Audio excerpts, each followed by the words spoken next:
Hey, Stacey David here, and this is the Tales of a Gearhead podcast. This podcast is brought to you by Cornwell Tools, the choice of professionals since 1919. That's right, over 100 years building tools and still going strong. If you need tools, check them out. You won't be disappointed. All right, let's get rolling.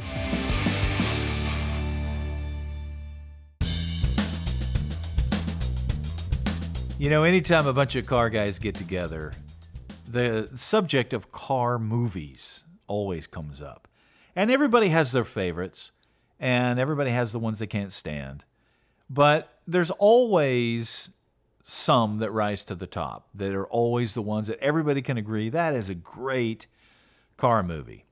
And when you ask a certain amount of car people what they consider to be a car movie, you will be surprised some of the answers you get, especially when you start crossing generations.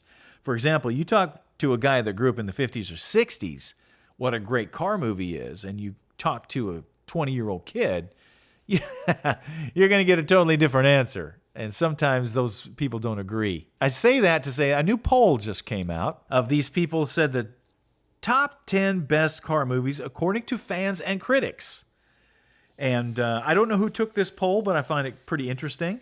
So I'm going to share it with you and some of my thoughts on it. I'm sure you guys will have plenty of thoughts on your own. So I invite you to open up about this and tell us, is your favorite in here and what you think should be on this list if they would have asked you. Okay, coming in at number 1 was Back to the Future. Now, Back to the Future, that's a great movie, but a car movie? Obviously, you got the DeLorean. But, man, that one shocked me. I actually saw Back to the Future as more of a rock and roll show than a car movie, But it's at the top, so I find that really cool. But I'm just kind of have a question mark in my head how they voted for that. Because it's not like there's just a lot of cars, especially really cool cars, evidenced in it. Number 2, Mad Max Fury Road. Now, I can get this one a little more. This is the last one that came out with the all the crazy rat roddy type creations. They were wild. And, it started a whole trend of what had started out as rat rods, which have become kind of these, Fury Road cars. And it's just kind of these crazy hybrid cars. And so I can see that. It was all about the cars. But it was fun and it was crazy and it was violent driving and so I can absolutely see that one as one of the more current car movies.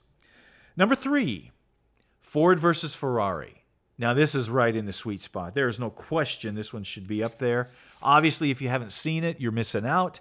This is a historical movie about Carroll Shelby and the creation of the Ford GT40 and its wins at Le Mans back in the 60s.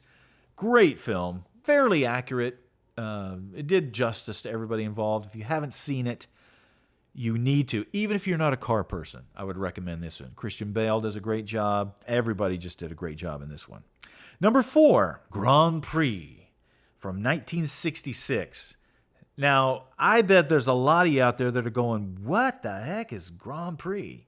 Well, that was a James Gardner movie that came out right about the same time that Steve McQueen's Le Mans came out. Grand Prix is actually about a Grand Prix driver, and it's a pretty good film, but it is great if you want to see those period cars in action.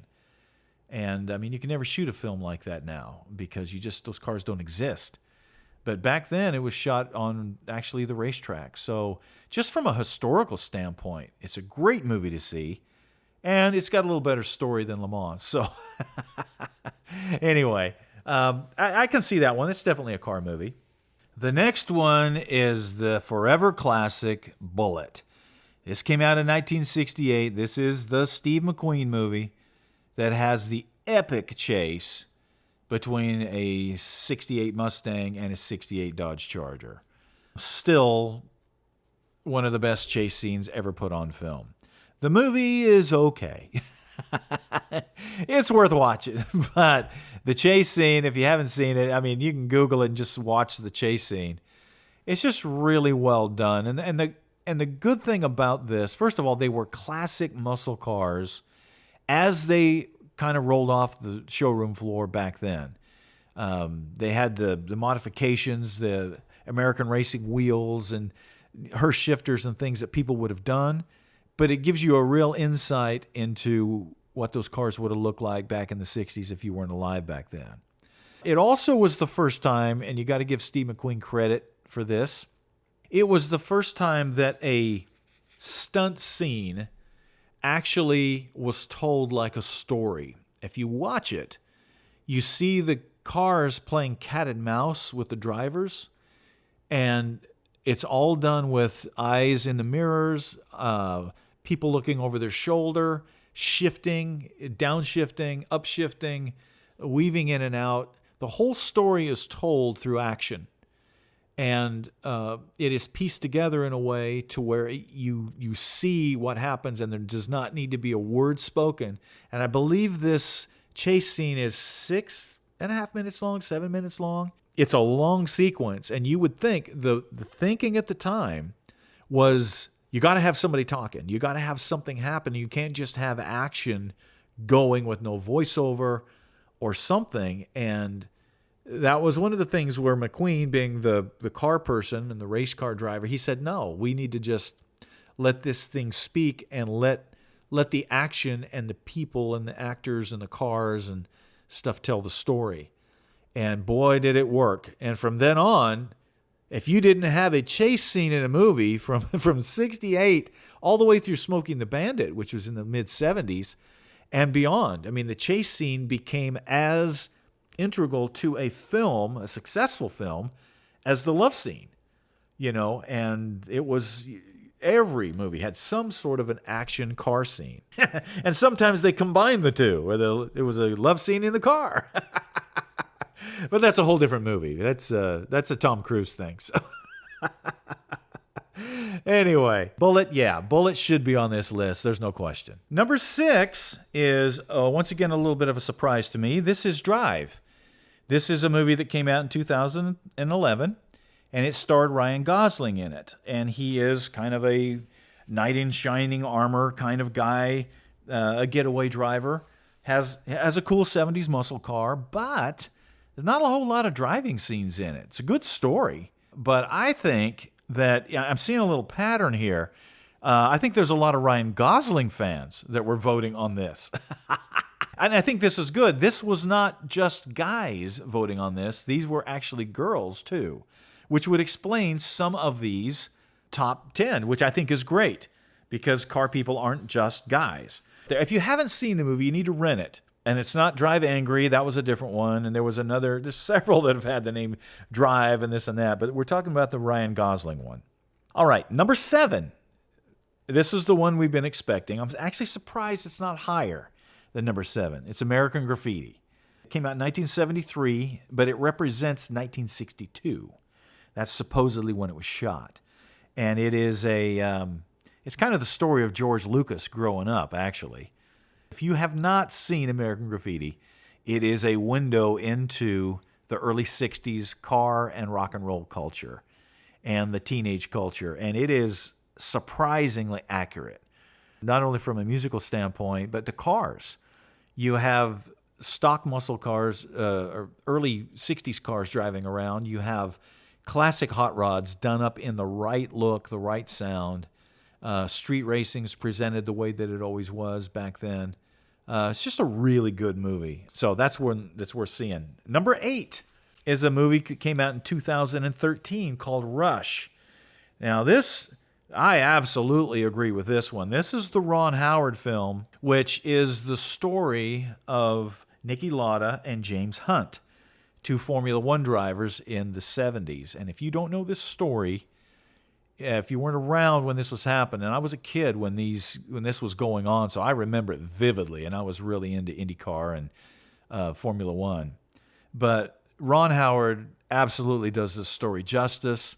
He managed to coax all of these people that own these vintage, priceless race cars to bring them out on the track, and he shot it in such a way that, I mean, you never see the cars at 200 miles an hour because nobody drives them like that anymore. But you won't be able to tell that by watching the movie.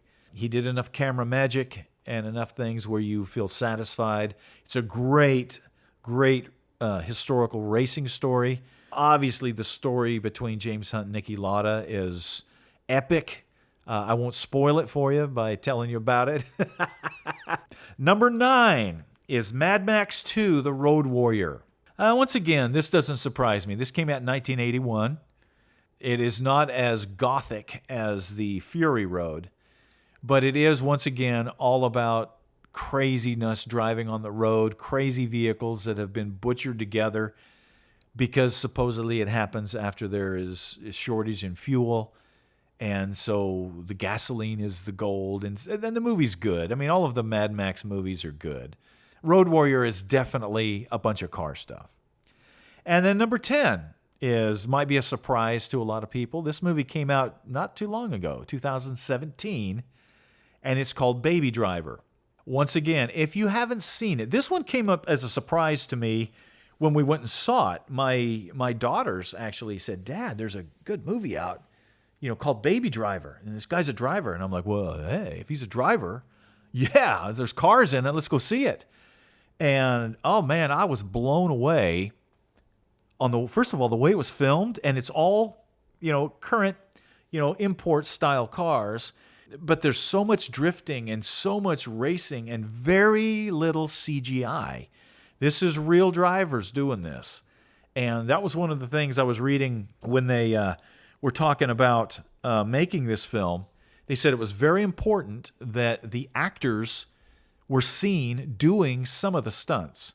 So they actually took the actor in and taught him to do some of these drifting moves in the car. So when he would flip the car around, the camera would zero in and you could see it was his face as he pulled out, smoking sideways. That's just something you can't fake, and it was important. So they did teach the actors to do some of this, but then there's a few stunts in there that are astounding, that are just amazing stunts that they tore up a zillion cars trying to get these right. But it's a great movie. It's worth seeing. And the thing that I've noticed about these is how new most of them are. Generally people think about car movies, they think back of the classic ones. The thing that surprises me on this, that you may have noticed, not a single Fast and Furious film is on this list. That's a shock to me, because there's some great cars in those films, whether you like them or not. I mean, they're great car films, and there's a big following. So the fact that none of those made it on here shocks me. Now, obviously, going down the list there was no two-lane blacktop, which is usually the standard. But I kind of see that, because that was kind of a existential film. It's kind of strange. There's some cool cars in it, but the movie was kind of strange. So I can see a lot of the younger guys not getting into that. Vanishing Point, the same thing. There's some great cars and great footage, but once again, the story's kind of odd. Now I love, Vanishing Point just because it's just great to see those Mopars ripping around and the other cars, but surprising it wasn't on there. The Gumball Rally is one that I'm surprised wasn't on there. If you're a car person and you haven't seen the Gumball Rally, you need to see it. It's just a fun movie that was done in the 70s that shows you period cars doing what they do best. And I thought it was better than all of the Cannonball Runs and all those other movies that they try to do about those coast-to-coast races. The big surprise to me, no Smokey and the Bandit. Now, that was a shock to me because, when it comes to car movies and that kind of thing, Smokey and the Bandit is still the standard of wrecking cars and, that kind of thing. But surprises me that it wasn't on there. For the same reason, Gone in 60 Seconds, the newer one that Nicolas Cage did, just for the amount of cool cars that were seen in it, that's a great car movie. And then the biggest one that surprised me is the John Wick movies. I don't know if you've seen the John Wick movies, if you're not into those or what. They're just, Keanu Reeves, action films. But part of the story is his Mustang. He's got a 69 Mustang. And I won't spoil it for you, but that's part of the story. The car is. And some of the stunts that they do with that car, the car gets demolished all the time and then rebuilt. But there is some great car action in there. I'm actually surprised that wasn't on this list as well. But all in all, it's a pretty good list. I think all of them deserve to be on there, with probably the exception of Back to the Future. Like I said, I love the movie, but I wouldn't consider that a car movie. I don't know. Maybe I'm wrong. Tell me what you guys think.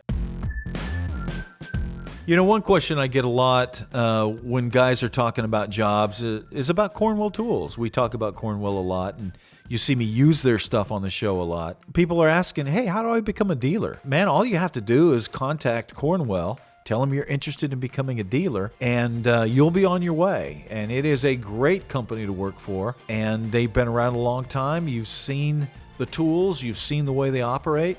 They're definitely worth checking out. So if you're sitting there and kind of wondering where your life is going to go and maybe looking for a new career, you may want to look into becoming a Cornwell tool dealer.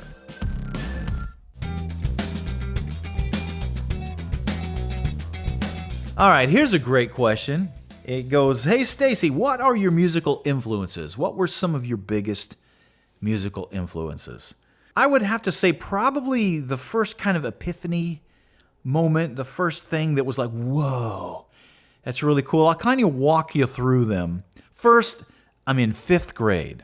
All right, think back when you were in 5th grade. And the teacher would allow us to bring in some of our records that we could play during break time that came right after lunch. They called it break time. And this one kid brings in this record that's got these woolly looking guys on it, and it's called Cosmo's Factory. And he puts it in, and it's CCR. But at the time, I thought the band was called Cosmo's Factory because I didn't know what Creedence Clearwater Revival was. But anyway, we played that record endlessly every day. And Cosmo's Factory is arguably one of the greatest records that CCR ever did. I mean, most of their hits are on it. I think Green River's on there, and Proud Mary, and all these great songs.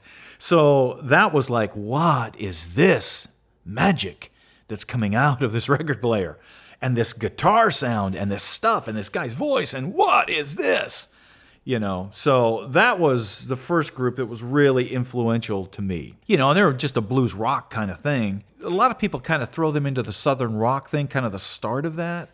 And I can see where they're coming from. So there were them, and then as it moved along, I remember the first time I was at like a Boy Scout camp or something. Once again, somebody puts in a record or a 8-track tape or something of Heart. And I'm listening to Barracuda, I'm listening to Ann Wilson and the guitar work on that early Heart stuff. And I'm like, oh my gosh, what is this? What is this voodoo?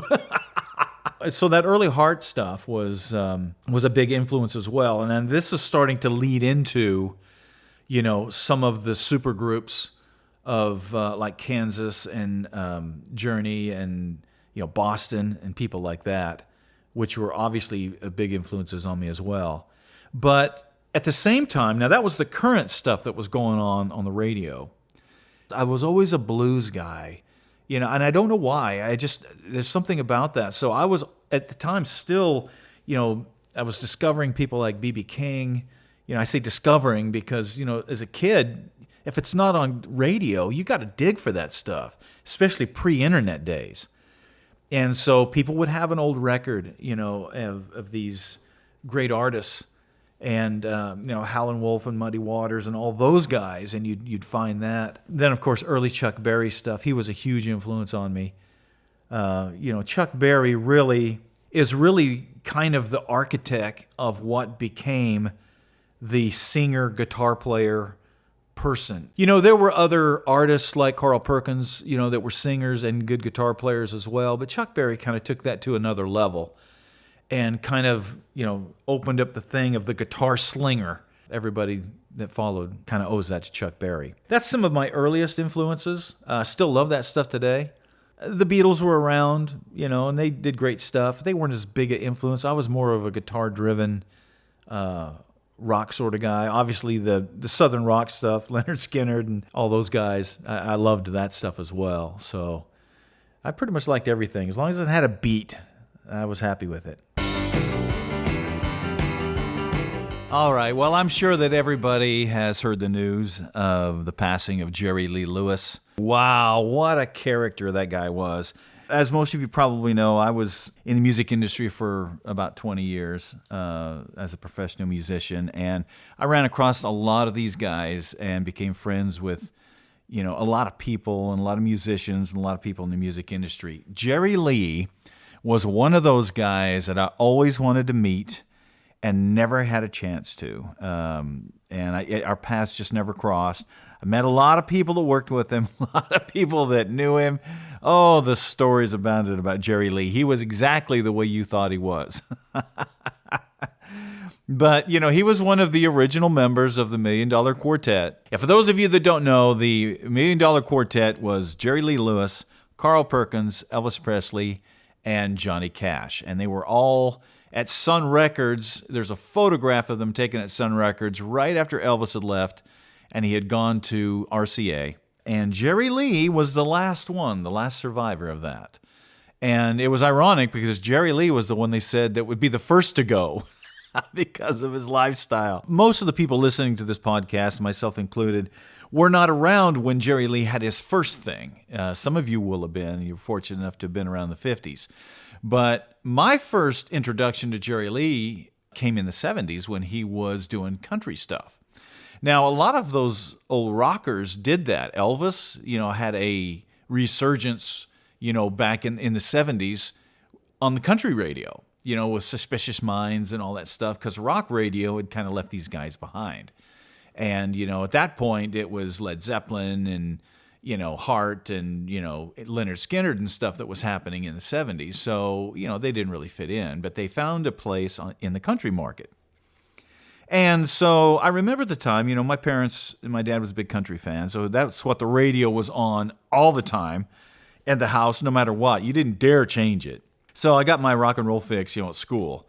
But I remember, listening to country radio, and it's, I was not that into it that much. And then this guy would come on once in a while, and he was just crazy. I remember the song Rockin' My Life Away. If you get a chance, look it up, listen to it. And that's classic Jerry Lee Lewis, where he starts out, and the Boogie Woogie Man from Tennessee was another one, kind of the one in the same song. But if you get a chance, do yourself a favor, Google those songs, listen to them, and just laugh because it's Jerry Lee at his best. And the attitude, the way he sang, nobody sounded like this guy. And of course, nobody played piano like him either. But so I always really liked Jerry. I remember asking my dad at the time, I'm like, who is this Jerry Lee Lewis guy? And my dad was like, oh, yeah, he was, because Dad grew up with him in the 50s. So, yeah, he knew him as Jerry Lee, Jerry Lee. Always an interesting character, always somebody that I was hoping that I'd run across at one time and didn't get a chance to. But I have to say, he left us a lot of good music and a lot of stuff. And, rock and roll would definitely have been different without Jerry Lee. So a big thank you to Jerry, and if you guys get a chance, check out some of his music. It'll make you smile. All right, that wraps it up for us today. Make sure that you check out the Gears TV website. We got all kinds of cool stuff there. We got a couple new die casts coming out, got some books coming out. We have all kinds of things going on. But the most important thing is get out there and turn some wrenches yourself. Get a project. If you don't have one, start working on it. And if you don't have tools, check out Cornwell. They can help you out there.